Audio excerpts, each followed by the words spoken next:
हम दूसरे पार्ट में चलते हैं, कन्वर्जेंट बाउंड्री। कन्वर्जेंट बाउंड्री अगर एक ओशनिक क्रस्ट होती है और एक कॉन्टिनेंटल क्रस्ट होती है तो क्या होता है?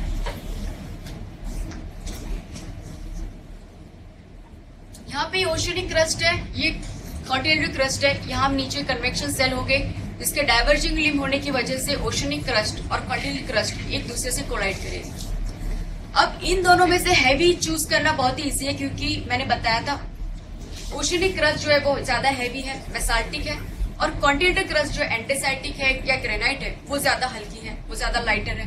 तो ऑब्वियसली जब इन दोनों के बीच में जब कोलिजन होगा तब सबडक्शन जो होगा सिर्फ ओशनिक प्लेट का होगा, राइट। हमें हमेशा याद रखना है कि कॉन्टिनेंटल प्लेट जो है वो इनडिस्ट्रक्टिबल प्लेट है, यानी कि वो इतनी लाइटेस्ट है कि कभी भी उसका सबडक्शन नहीं होगा, और ओशनिक प्लेट की तरह कभी भी उसका इस तरह से डिस्ट्रक्शन नहीं होगा। अगर एक बार कॉन्टिनेंटल क्रस्ट अर्थ पर बन गई, मतलब बन गई, उसका कभी भी जो है इस तरह से जो है ओशन क्रस्ट की तरह डिस्ट्रक्शन नहीं हो सकता। तब ओशनिक क्रस्ट और कॉन्टिनेंटल क्रस्ट के बीच में इस तरह से जब कोलिजन होता है, ओशनिक क्रस्ट सबडक्ट होती है, फिर से ओशनिक क्रस्ट जो है मेल्ट होती है, ब्रेक होती है, और उसका बेसाल्ट जो है एंटेसाइट में कन्वर्जन हो जाता है, और फिर ये कॉन्टिनेंटल क्रस्ट पे इस तरह से एक्सप्लोसिव वॉल्केनो बन के यहाँ पे बाहर आती है। यहाँ पे पूरी एक वॉल्केनिक माउंटेन चेन बन जाएगी जब तक वहां पे ये पूरी ओशनिक क्रस्ट की लेंथ है, राइट। तो जब भी ओशनिक क्रस्ट और कॉन्टिनेंटल क्रस्ट के बीच में कोलिजन होता है तब इस तरह की वॉल्केनिक आर्क माउंटेन रेंज बनती है। वॉल्केनिक माउंटेन रेंज जो है वो उस कॉन्टिनेंट के मार्जिन पे, यानी उस कॉन्टिनेंट के बॉर्डर रीजन पे जो है डेवलप होती है। Examples, Andes in south America, Rockies in north America, atlas mountain in Africa. यहाँ पे हम एंडीज में अगर देखें, यहाँ पे एक ओशनिक प्लेट है, नाज़का प्लेट, माइनर प्लेट है, और यहाँ पे सदर्न अमेरिकन प्लेट है। जहाँ पे इंटरेक्शन हो रहा है यहाँ पे आप देख सकते हैं कि ये ओशनिक है और ये कॉन्टिनेंटल प्लेट है। इन दोनों के बीच में जब कोलिजन हो रहा है तब ओशनिक प्लेट का सबडक्शन होगा, उसके बेसाल्ट का एंटेसाइटिक में कन्वर्जन होके पूरी यहाँ पे north to south Andes volcanic mountain range का जो है डेवलपमेंट होगा, और इसलिए यहाँ पे वोल्केनिज्म भी पाया जाता है और ऑब्वियसली अर्थक्वेक भी। सो ओशनिक कॉन्टिनेंटल रेंज से ये होता है। कुछ एटलास को स्टडी करें, आप देख सकते हैं एंडीज यहाँ नॉर्थ से लेके साउथ तक पूरी यहाँ पे इस तरह से डेवलप हुई है। बीच में ये थोड़ी सी वाइड हो रही है। यहाँ पे जो होती है दो रेंजेस जो उसकी बनती है, उसके बीच का जो लैंड है वो जब माउंटेन रेंज जो है वो रेज हो रही है तब बीच का लैंड है वो भी अपलिफ्ट होता है उस प्रेशर में, और उसको आज हम कहते हैं बोलिवियन प्लेटू। यहाँ पे नीचे एक कोस्टल रीजन में एक डेजर्ट है जिसे हम कहते हैं Atacama desert. Atacama desert is the driest desert of the world, hardly 0.5 inch rainfall within a year. यहाँ पे कोस्टल रीजन में वो लोकेटेड है। उसके बाद यहाँ पे एक माउंटेन पीक है, माउंट अकांकागुआ, वो पूरे एंडीज की सबसे हाईएस्ट पीक है। यहाँ पे एक लेक है, छोटा सा लेक, टिटिकाका कहते हैं उसको। ये लेक टिटिकाका लेक जो है वो highest navigable lake on earth है। ये यहाँ पे एक लेक है, इसे लेक मराकाइबो कहते हैं। मैंने कहा था कि इंडिया जो है वेनेजुएला से भी अब ऑयल जो है वो इम्पोर्ट कर रहा है। लेक मराकाइबो और उसके पास जो रिवर है, रिवर ओरिनोको, उसके सराउंडिंग रीजन में पेट्रोलियम पाया जाता है। ये वेनेजुएला की मोस्ट ऑफ द जो इकोनॉमी है वो इस लेक और इस रिवर के अराउंड मिलने वाले पेट्रोलियम पे डिपेंडेड है। सो यहाँ पे जो है पेट्रोलियम पाया जाता है। ये कुछ लोकेशंस हैं, list of location you can demarcate in your atlas. Mount Cotopaxi and mount Chimborazo भी दो वॉल्केनिक पिक्स हैं एंडीज की। Lake Maracaibo in Venezuela. Let's go to Rockies. Rockies इस तरह से कोस्टल रीजन में लोकेटेड है। उसकी दो रेंज यहाँ पर है, Cascade range and the Sierra Nevada. इन दोनों रेंजेस के बीच में जो प्लेट्यू डेवलप हुआ है because of the upliftment of the land, इस प्लेट्यू को दो पार्ट में डिवाइड किया जाता है। नॉर्दर्न पार्ट है उसको कोलंबिया प्लेट्यू कहते हैं। यहाँ पे एक रिवर पास होती है, स्नेक रिवर, उसकी वजह से उसे कोलंबिया स्नेक प्लेट्यू भी कहा जाता है। नीचे सदर्न साइड पे जो रिवर है उसे कोलोराडो रिवर कहते हैं, और कोलोराडो रिवर की वजह से ये जो पूरा प्लेट्यू है उसे कोलोराडो प्लेट्यू कहा जाता है। इसके बीच में यहाँ पे जो एक लेक है उसे ग्रेट सॉल्ट लेक कहा जाता है। अब ये जो रिवर है लेक रिवर कोलोराडो, यहाँ पे देख सकते हैं Las Vegas is located on river Colorado. ये जो रीजन है उसे कैलिफोर्निया स्टेट है यूएसए का। ये जो रिवर है कोलोराडो प्लेट्यू रिवर कोलोराडो, वो प्लेट्यू को वर्टिकली इरोड करके कुछ ऐसा बनाती है, इसे ग्रांड कैनियन कहते हैं। ग्रांड कैनियन में ये जो कोलोराडो रिवर है वो इस पूरे प्लेट्यू को वर्टिकली इस तरह से इरोड करके अपना रास्ता बनाती है। वर्टिकल इरोजन यानी क्या, कोई भी रिवर नीचे कैसा लैंडफॉर्म क्रिएट करी वो उसके रिवर जिस रॉक से पास हो रही है, जिस लैंडफॉर्म से पास हो रही है उस पर डिपेंडेड होता है। वो हार्ड रॉक है, वो सॉफ्ट रॉक है, ठीक है। अगर वो प्लेन रीजन से पास हो रही है तो फ्लड प्लेन्स बनाएगी। ये प्लेट्यू रीजन जो है हार्ड रॉक्स का, उसको वहां से पास होने के लिए उसको इस तरह के वर्टिकल इरोजन करना पड़ा और फिर उससे रास्ता बनाया। कभी भी कोई भी रिवर जब भी पास होती है उसके इरोजन के 3 स्टेज होते हैं। फर्स्ट स्टेज होता है हमेशा उसका वी शेप होता है, उसमें वो जो है वर्टिकल इरोड करके पहले अपना पाथ क्रिएट करती है।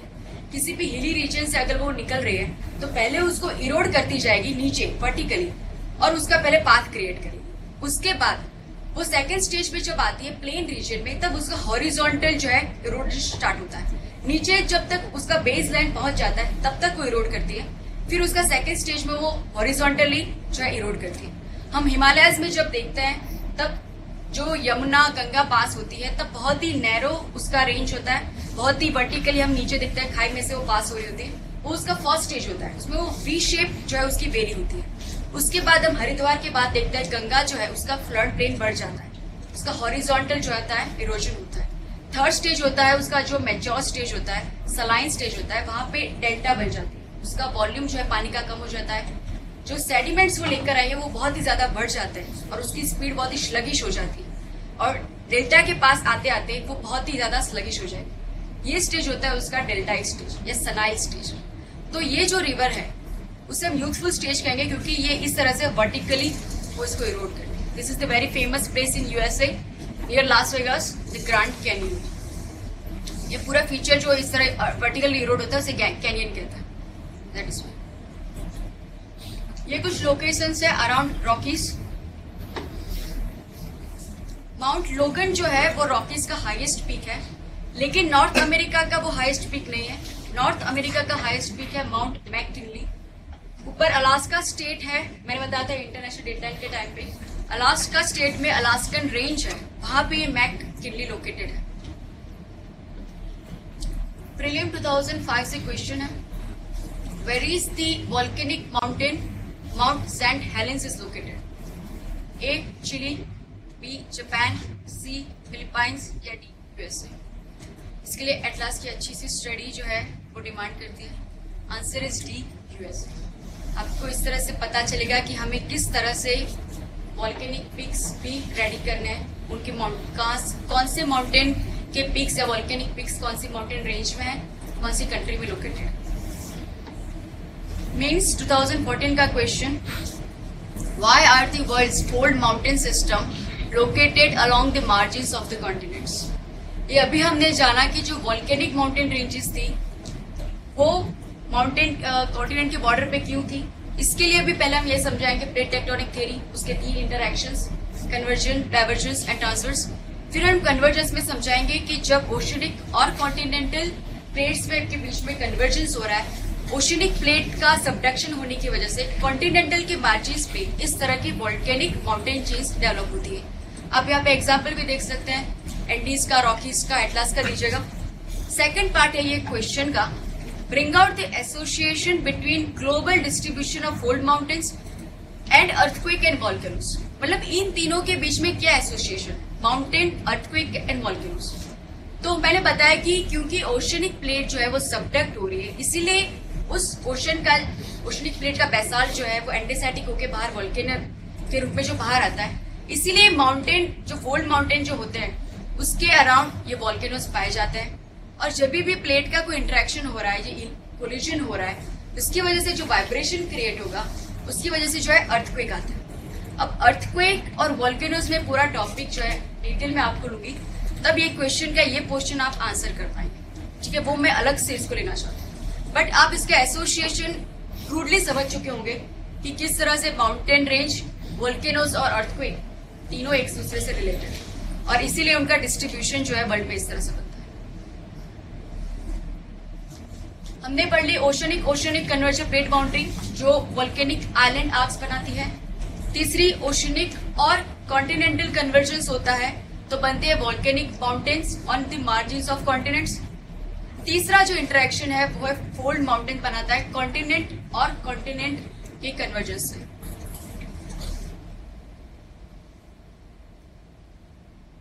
यहाँ पे कन्वेक्शन सेल की डिसेंडिंग लिम्ब होगी और इसकी वजह से जो है दो कॉन्टिनेंट एक दूसरे से कोलाइड करेंगे।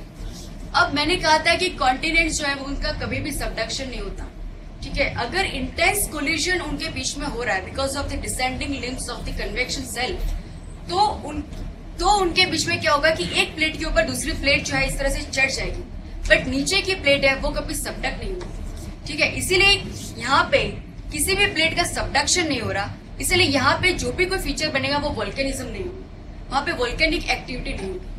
तो क्या होगा कि ये जो दो प्लेट है इंटेंस प्रेशर में वो दो कोलाइड करते हैं, उनके बीच के जो भी सेडिमेंट्स, रॉक्स, सॉइल जो भी है वो इस तरह से कोलाइड होके उनके टुकड़े क्रशिंग हो जाते हैं और वो राइज करते हैं, और ये जो राइज बनते हैं इसे कहते हैं माउंटेन्स, राइट। ये फोल्ड माउंटेन्स बनता है कॉन्टिनेंटल कोलिजन से। यहाँ पे मैंने कहा कि कोई भी ओशनिक प्लेट यहाँ पे सबडक्ट नहीं हो रही, उसका बेसाल्ट एंडेसेटिक में कन्वर्ट नहीं हो रहा, इसलिए इस माउंटेन रेंज जो होती है उसमें कोई भी वॉल्केनिक पीक नहीं होता है। जैसे हमारा हिमालय है, आल्प्स है, यहाँ पे हम हिमालय में देखते हैं हमारे कोई भी वॉल्केनिक पीक इसलिए नहीं पाई जाती। आपको शायद मेंस में एक क्वेश्चन आ सकता है कि वर्ल्ड में क्यों कुछ माउंटेन रेंजेस हैं जो वॉल्केनिक पिक्स है, जो वॉल्केनिक हैं, और क्यों कुछ माउंटेन रेंज ऐसी है जहाँ पे वॉल्केनोस नहीं होते हैं। तो उसका रीजन हम ये देंगे कि जो वॉल्केनिक माउंटेन रेंजेस हैं उसमें ओशन और कॉन्टिनेंटल का कोलिजन होता है, और जो कॉन्टिनेंटल रेंज प्लेट से कोलिजन से जो माउंटेन रेंजेस बनती है उसमें कोई भी सबडक्शन नहीं है, और इसकी वजह से वॉल्केनिक का कोई सोर्स ही नहीं है, इसलिए यहाँ पे वॉल्केनिक एक्टिविटी जो है नहीं पाई जाती। ये जो माउंटेन रेंजेस होगी ओशन कॉन्टिनेंटल कोलिजन हमने देखा कॉन्टिनेंट के बॉर्डर पे पाई जाएगी। ये जो होगी दो कॉन्टिनेंट के बीच में होगी, मतलब दो कॉन्टिनेंट में कोलिजन होगा और जो जॉइंट होगा उनका वहां पे ये माउंटेन रेंजेस बनेगी। इसीलिए कोस्ट के जो है वो बॉर्डर लाइन पर नहीं होगी, यहाँ पे वोल्केनिज्म भी नहीं होगा, लेकिन अर्थक्वेक जो है वो सबसे स्ट्रॉन्गेस्ट आ सकते हैं, क्योंकि यहाँ पे कोई भी प्लेट जो है सबडक्ट नहीं हो रही, तो एक दूसरे से हमेशा ये जो प्लेट है रेजिस्टेंस महसूस करेगी, एक दूसरे के साथ कोलिजन के टाइम पे इतना कंप्रेसिव प्रेशर हो जाएगा कि उनकी जो यहाँ पे उनके जो सरफेस होता है वो स्मूथ नहीं होता दो प्लेट का। तो जब भी उनके बीच में कोलिजन होता है तो रगेड अगर उनकी टोपोग्राफी रही होगी तो इस तरह से उनकी जो बॉर्डर है वो फंस जाती है। फिर और प्रेशर में जब एक बाहर निकलते हैं विद रिलीज ऑफ एनर्जी, तब जो ट्रेमर और वाइब्रेशन होता है उससे काफी हायर इंटेंसिटी के अर्थक्वेक आ सकता है। इसलिए जो हमारा हिमालयन रीजन है वहाँ पे वोल्केनोज नहीं पाए जाते, लेकिन वहां पे बहुत ही ज्यादा हाई इंटेंसिटी के अर्थक्वेक आने की पॉसिबिलिटीज है। यहाँ पे हम देख सकते हैं the example of this continental collision से जो माउंटेन रेंजेस बनती है, हिमालयस, आल्प्स, यूराल्स जो है इस रेंजेस का एग्जांपल है। मैं इंडियन हिमालय रेंजेस के बारे में बताना चाहती हूँ कि जिस तरह से हम ये देख सकते हैं इंडिया जो है कॉन्टिनेंटल लैंडमास यूरेशिया के कॉन्टिनेंटल लैंडमास से जब इसका कोलिजन हुआ तब इस तरह की हमारे यहाँ जो है हिमालय पाया गया। और हिमालय इस तरह से हम देखते हैं it's not located on the coast of the continent like Rockies and Andes, right. मैं हिमालय के बारे में आपको बताना चाहती हूँ डिटेल में। हिमालय जो है बनने से पहले 3 स्टेजेस में से पास हुआ है। पहले जब इंडिया, आप इमेजिन कीजिए इंडिया यहाँ पर है, यहाँ पे हम देख सकते हैं कि जब इंडिया यूरेशिया के बीच में जब कोलिजन हो रहा है उसके पहले यहाँ बीच में ओशन है, उसके बीच में उनके बीच में पहले एक ओशनिक क्रस्ट रही होगी। ओशनिक क्रस्ट इंडिया के आगे भी रही होगी और यूरेशिया के आगे भी रही होगी। तो सबसे पहले जब इंडिया यूरेशिया से कोलाइड हुआ उससे पहले इंडिया की ओशनिक क्रस्ट और यूरेशिया की ओशनिक क्रस्ट के बीच में कोलिजन हुआ होगा, और इसीलिए ओशनिक कोलिजन की वजह से यहाँ पे पहले एक वॉल्केनिक आइलैंड आर्क बने हुए, राइट। और आज वॉल्केनिक आर्क के एविडेंसेस पाए जाते हैं। हिमालयन के एक रीजन है द्रास, द्रास कोहिस्तान रीजन कहते हैं उसको, वहां पे उस टाइम पे बने हुए जो वॉल्केनिक आइलैंड आर्क्स हैं उनके एविडेंसेस वहां पे पाए जाते हैं। फिर क्या हुआ कि और आगे जो है इंडिया बढ़ता रहा और यूरेशिया की जो कॉन्टिनेंटल ओशियनिक क्रस्ट थी वो पूरी की पूरी कंज्यूम हो गई, यानी उसका पूरा का पूरा सबडक्शन हो गया और फिर यहाँ पे बच गया कॉन्टिनेंटल क्रस्ट। और इंडिया की जो ओशियनिक क्रस्ट थी इस तरह से मूव कर रही थी टुवर्ड्स यूरेशिया, और तब इंडिया की जो ओशियनिक क्रस्ट थी वो यूरेशियन कॉन्टिनेंटल क्रस्ट के नीचे सबडक्ट हुई और उसकी वजह से यहाँ पे यूरेशिया की कॉन्टिनेंट के मार्जिन्स पे वॉल्केनिक माउंटेन रेंजेस बने और ये माउंटेन रेंजेस आज हम कहते हैं उसे काराकोरम रेंजेस। कारा का मीनिंग ही उस लद्दाखी रीजन में काला को कारा कहते हैं। This ranges look black because of volcanism और इसीलिए हम उसे काराकोरम रेंज कहते हैं। तो इस तरह से इंडिया और यूरेशिया के बीच में कोलिजन होने से पहले एक वॉल्केनिक आइलैंड बने द्रास कोहिस्तान में, आज वो एविडेंसेस हैं। उसके बाद यहाँ पे काराकोरम रेंज बनी और उसके बाद ये जो पूरी ओशियनिक क्रस्ट थी इंडिया की वो भी पूरी की पूरी सबडक होके कंज्यूम हो गई और इंडिया का सिर्फ लैंड मास बचा और यूरेशिया का जब लैंड मास बचा उनके बीच में ये जो स्ट्रॉन्ग कोलाइजन हुआ उसकी वजह से दोनों के बीच के जो यहाँ पे वॉल्केनिक आइलैंड आर्क्स थे, यहाँ पे काराकोरम थी और इंडिया और दोनों का जो भी सेडिमेंट्स थे, जो भी रॉक्स थे, उन सभी चीजों का जो है यहाँ पे राइज हुआ और माउंटेन्स बने जिसे हम आज हिमालयस कहते हैं। काराकोरम रेंज हिमालय की यहाँ नॉर्दर्न साइड पर लोकेटेड है। Geographically Karakoram range is not part of Himalaya. हमने रीजन जान लिया क्यों, क्योंकि ये जो थी वॉल्केनिक माउंटेन रेंज थी जो हिमालय के बनने से पहले ही यहाँ पे लोकेटेड थी, राइट। और Dras Kohistan is near. Alps के बारे में जानते हैं। आल्प्स आप देख सकते हैं यहाँ पे उसी तरह का लैंडमास जो है पूरी यूरोपियन क्रस्ट के साथ उसका कोलिजन हुआ होगा और इस तरह से आल्प्स जो है वो क्रिएट हुई है।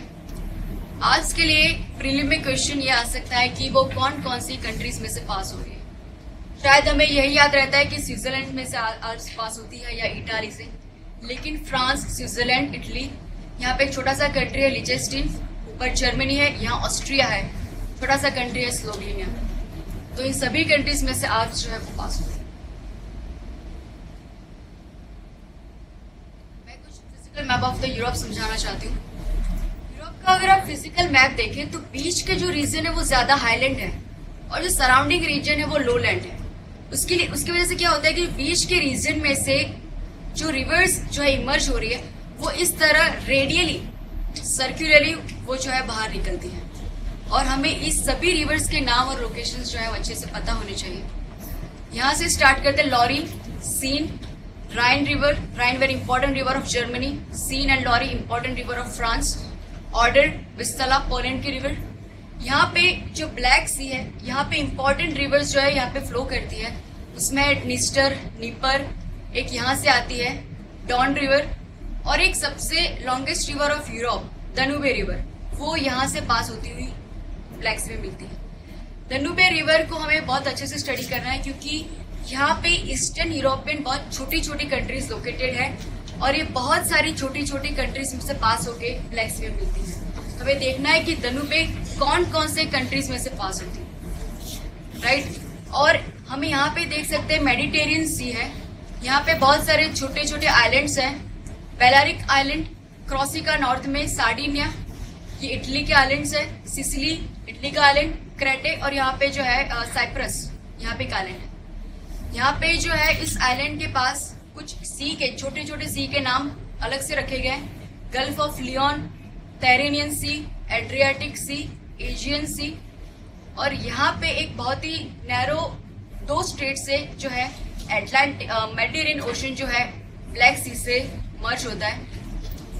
ये रीजन है वो जहां से ये मेडिटेरियन सी जो है वो ब्लैक सी से कनेक्ट होती है।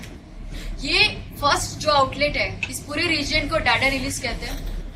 बीच में छोटी सी वाटर बॉडी है उसे सी ऑफ मरमरा कहते हैं। यहाँ पे ब्लैक सी और सी ऑफ मरमरा के कनेक्शन जो करती है वो स्टेट है स्टेट ऑफ बॉस्फोरस स्टेट। ये जो पूरा आप देख रहे हैं रीजन ये पूरा ही टर्की है। यानी कि टर्की जो है वो एशिया की साइड पर भी है और यूरेशियन कॉन्टिनेंट पर भी लोकेटेड है। और ये बॉस्फोरस स्ट्रेट और दार्दानेलिस जो है वो टर्की के अंडर में है, राइट। और यहाँ बॉस्फोरस स्ट्रेट पर ही इस्तांबुल लोकेटेड है। इस्तांबुल यानी एंशिएंट सिटी कॉन्स्टेंटिनोपल।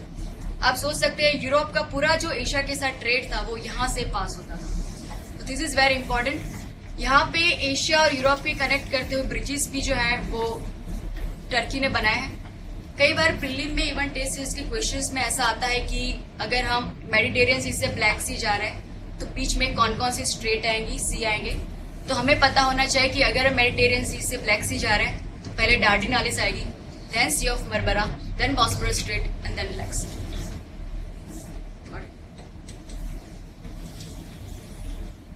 मैंने बताया था जो इम्पोर्टेंट रिवर्स ऑफ यूरोप है वो सारी रिवर्स वहाँ की कंट्रीज की कैपिटल्स जो है उस रिवर पे लोकेटेड है। हमें मैच द फॉलोइंग के लिए ऐसा टेबल बनाना चाहिए। This is just an example. Paris जो है वहाँ की मैंने बताई थी सीन रिवर पे लोकेटेड है। फ्रैंकफर्ट जर्मनी राइन रिवर पे लोकेटेड है। वेनिस इटली की पो रिवर वैसे भी इटली की बहुत ही इंपॉर्टेंट रिवर है एग्रीकल्चर रीजन के लिए। Vienna and Budapest they are located on river Danube. Even Belgrade is also located on Danube. Kiev, Ukraine is located on Dniester river. Berlin, Germany is located on Elbe river. तो इस तरह से और भी capital cities और famous cities जो है उसका और रिवर्स का आप टेबल बना सकते हैं। आल्प्स के नियर ये सारे रिवर्स आप अच्छे से लोकेट कीजिएगा। द राइन, रॉन, दनुबे, पो। ब्लैक फॉरेस्ट माउंटेन जर्मनी में है और इसका ये इंपॉर्टेंस है वहाँ पे कोल माइंस पाई जाती है। जर्मनी की जो आयरन एंड स्टील इंडस्ट्री है वो इस रीजन में मिलने वाले कोल पे डिपेंडेड है। कुछ और माउंटेन रेंजेस है Pyrenees and Apennines. Pyrenees in Spain and Apennines in Italy, उससे आप लोकेट कीजिएगा। मैंने बताया छोटे छोटे आइलैंड जो है मेडिटेरियन सी में, बेलारिक, सार्डिनिया, क्रॉसिका, सिसिली, माल्टा, साइप्रस से लोकेट कीजिएगा। स्ट्रेट जो इन सी और आइलैंड्स के बीच छोटी छोटी स्ट्रेट्स भी बनी हुई है, Bonifacio, Messina, strait of Marmara, इन सबको लोकेट कीजिए। Tyrrhenian sea, Adriatic sea, Ionian and Aegean sea जो है वह अच्छे से लोकेट कीजिए। Now we come to the transform boundary. हमने कन्वर्जन बाउंड्री देख लिया, डाइवर्जेंस देख लिया। डाइवर्जेंस बाउंड्री अगर ओशन के नीचे होती है मिड ओशनिक डेवलप करती है। डाइवर्जेंस बाउंड्री अगर लैंड के नीचे होती है तो पहले रिफ्ट वैली, फिर nascent sea and then ocean create करती है। कन्वर्जन बाउंड्री में हमने देखा था 3 सिचुएशन होती है। ओशन और ओशन के बीच में अगर होती है तो वॉल्केनिक आइलैंड आर्क्स बनता है। ओशन कॉन्टिनेंट के बीच में अगर कोलिजन होता है तो माउंटेन वॉल्केनिक माउंटेन रेंज बनती है। और कॉन्टिनेंट के बीच में अगर कोलिजन होता है तो जो है फोल्ड माउंटेन चेंज बनती है। तीसरा जो इंटरेक्शन है प्लेट के बीच का वो है ट्रांसफॉर्म बाउंड्री, यानी कि इसमें कोई डाइवर्जेंस, कोई सबडक्शन या कोई कोलिजन नहीं है, सिर्फ एक दूसरे से वो इस तरह से पास हो जाते हैं। कभी ये भी होता है कि दोनों प्लेट की डायरेक्शन सेम ही रहती है लेकिन उनकी रिलेटिव जो स्पीड होती है उसमें भी डिफरेंस होता है और इसकी वजह से भी ये बाउंड्री क्रिएट होती है। यहाँ पे कोई भी माउंटेन रेंजेस नहीं बनेगी, ऑब्वियसली कोई कोलिजन नहीं है, कोई वॉल्केनिज्म भी नहीं होगा क्योंकि कोई भी प्लेट का सबडक्शन नहीं हो रहा है, तो यहाँ पे वोल्केनो जो है वो डेवलप नहीं होगा, लेकिन अर्थक्वेक जो है वो डेवलप हो सकता है। मैंने कहा था कि जो फ्रिक्शन क्रिएट होता है, दो प्लेट बाउंड्री जब एक दूसरे से पास हो रही होती है वो उनका जो पैसेज होता है वो स्मूथ नहीं रहता और काफी सारा फ्रिक्शन क्रिएट होता है और वो फ्रिक्शन जो है ट्रेमर्स और वाइब्रेशन जो है सरफेस पे उसी तरह से जाहिर होता है, जिसे हम अर्थक्वेक कहते हैं। इसका सबसे अच्छा एग्जांपल है San Andreas fault in California, USA. यहाँ पे आप देख सकते हैं कि जो है यूएसए उसका ये कैलिफोर्निया स्टेट है। यहाँ पे सारे सिटीज है, San Francisco and Los Angeles. यहाँ पे ये पैसिफिक प्लेट और ये नॉर्थ अमेरिकन प्लेट की जो डायरेक्शन है उसमें डिफरेंस है। ये नॉर्थ साइड जा रही है, ये सदर्न साइड जा रही है और ये स्लिप ऑफ जो उनकी मूवमेंट है, पास बाय हो रहे हैं, उसकी वजह से यहाँ पे इस तरह की फॉल्ट जो है क्रिएट हो रही है। इसे सैन एंड्रियास फॉल्ट कहते हैं इन यूएसए। काफी एक्सटेंसिव फॉल्ट है और जब भी ये प्लेट बाउंड्री एक्टिव होती है तब यहाँ पे अर्थक्वेक भी पाई जाती है।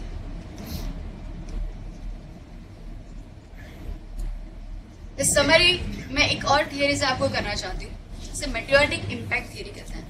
वैसे ये जो थियरी है वो उसका जो एम है वो ये समझाना है कि हमारे अर्थ पे क्रस्ट जो है कैसे डेवलप। इस थियरी का ये मानना है कि पहले जो हमारी अर्थ थी उसमें जब वो ठंडी हो रही थी तब उसके ऊपर जो एक फ्रगाइल एक लेयर बना होगा हमारा सरफेस का, जो क्रस्ट बनी होगी।